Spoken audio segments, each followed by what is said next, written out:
Do you want to talk in general about Catholic Church cases, El Paso Diocese cases? Yeah, we can.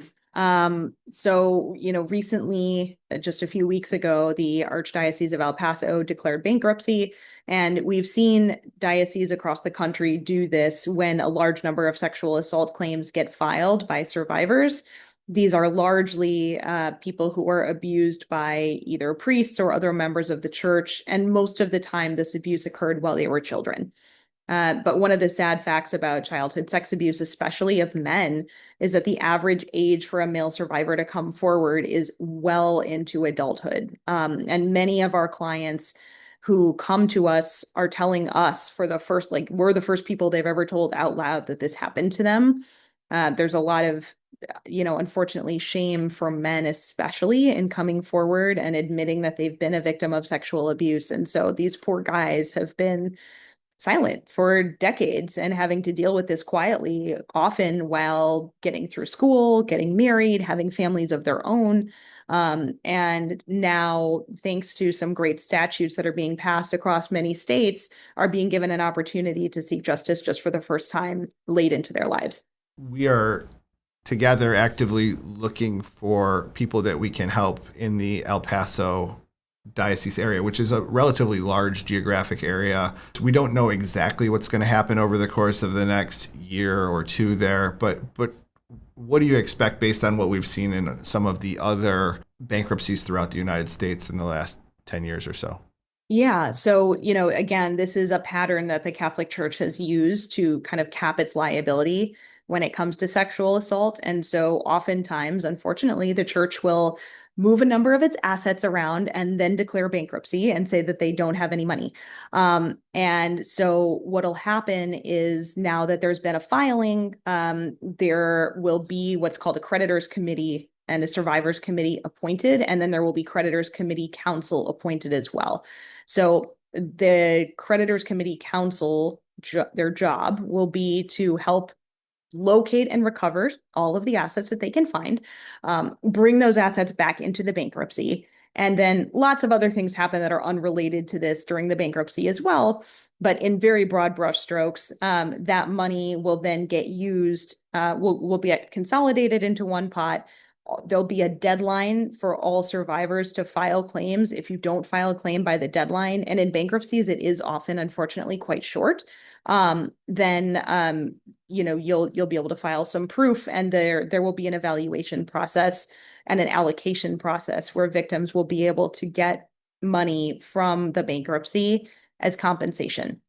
I should also add the caveat that there are oftentimes, certain institutions affiliated with the Catholic Church, such as individual parishes or schools, that may not be part of the bankruptcy. And in those cases, sometimes it's possible to bring a civil action outside of the bankruptcy or in addition to the bankruptcy as well. That's why you want to talk to a lawyer quickly, especially in the bankruptcy context, because bankruptcy moves a lot faster and the statutes of limitations are much shorter. So you want to get an individual evaluation of your case to find out, is it only the bankruptcy route? Do you want to go both ways or, yeah. Obviously, you're a national law firm. You're practicing in multiple practice areas. I think there's always a question, should I contact a local attorney? I don't know any attorneys locally, but I think the fact that we have seen similar cases involving the Catholic Church throughout the United States is actually helpful for someone who may be geographically located still within the El Paso area, or in a lot of cases, the folks have moved away and they can still bring a claim even though they don't live in the area anymore. Yeah, you definitely can still bring a claim as long as the abuse occurred in that diocese. That's what makes somebody eligible. And when it comes to hiring lawyers, it's interesting.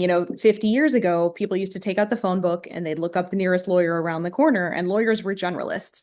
But today, if you want to go hire a lawyer, it's a lot like hiring a doctor, right? Like you would never hire a dentist to go and operate on your hip. The same way you would never hire an estate a trust attorney to go litigate a personal injury lawsuit. So those of us who have worked in this field for a long time, are able to develop more expertise in our individual areas. And, when you're searching for a lawyer, it's something to keep in mind too. I do have two questions, and if you can't answer them, that's okay. But my one question would be, a lot of these victims you said are coming, this is like the first time they're telling their story. And a lot of story or like claims would be something that doesn't necessarily have physical proof. So how do you make a case when something happened maybe like 10, 15 years ago and no one knew until now? No, it's a great question. And one of the reasons, I mean, there's many reasons people don't come forward, but one of the reasons a lot of people wait is, who's going to believe me, especially after all these years, right? And so there's a number of ways to go about it, but the most important thing is that someone is still able to identify the perpetrator. And ideally, that's by name, right? And by, the year that the abuse happened, the church or the parish where this occurred.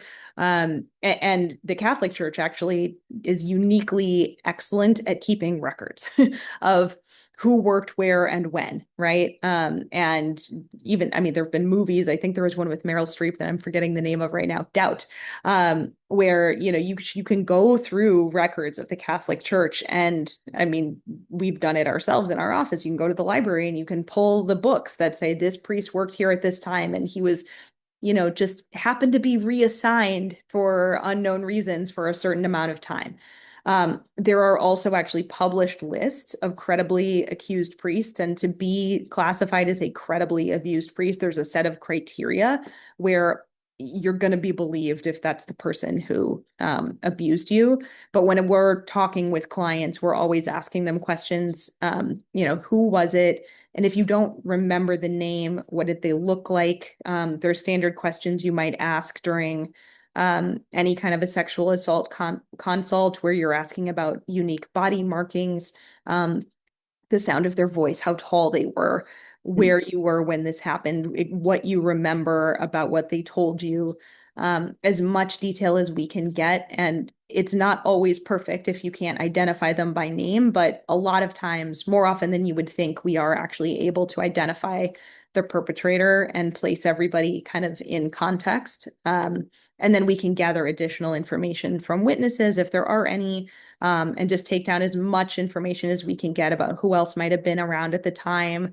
Did you tell anybody at the time, or, have you told anybody since? There's corroborating records. Anyway, that was a long answer. No, that's okay. Yeah, thank you for answering. I think my final question would just be, right now this is focused on the Catholic Church, but do you think at some point it will be opened up to other types of churches that this might have occurred in? Or Yeah, I mean, unfortunately, with any position of power, whether it's a religious institution or a school or even a business, sometimes, people take advantage of that power. And certainly no religion is perfect, right?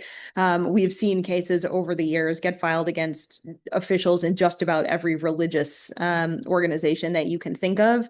Certainly among the more prevalent ones right now is the Church of Latter-day Saints. There are lots of cases being brought. But again, no one is perfect and no one is immune from this. And, we see different institutions doing better job than others. But the short answer to your question is yes, there are others. The El Paso Archdiocese, there is a really informative document with the list of credibly accused priests that is out there. I think it's an 8-page document, and we can link to it here. I don't think there's any doubt, and this is their own words, saying that 2 to 3% of the clergy involved are credibly accused. So it's right there. If anybody's interested in looking at the list, and we'll link to that so you can look for it.